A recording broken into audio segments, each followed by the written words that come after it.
territory. We have 6,400 square miles. From those 6,400 square miles, currently IED is the only entity that serves load. So we do not allow any other third party to serve load within the 6,400 square miles.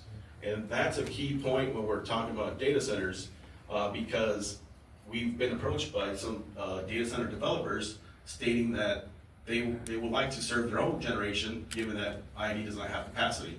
At this point, IED does not allow third parties to serve load. We are the only entity to serve load. With that said, we do have 166,000 customers, and we have an all-time peak of 1,177 megawatts. I believe that number was set back in 2024. We have over 1,800, almost 1,800 miles of transmission line and over 5,000 miles of distribution systems to serve that load. We have 25 substations in the Coachella Valley and 42 substations here in the Imperial Valley.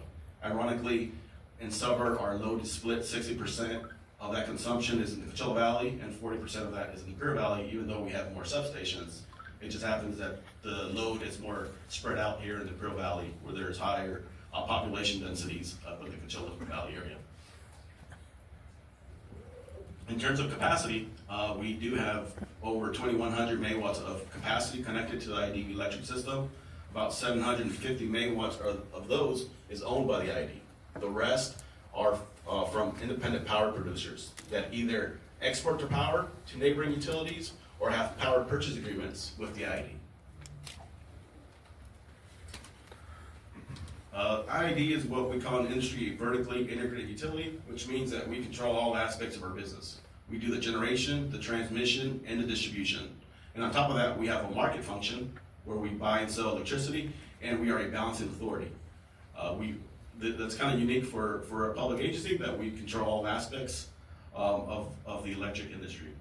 For today's conversation, given that we're talking about data centers, we will focus on generation and transmission. Because given the amount of power these data centers want to consume, the only place that they can interconnect is to the transmission. So that would be the larger transmission towers or power poles you see out in the county, and they consume a lot of generation. So generation is a topic that we need to cover.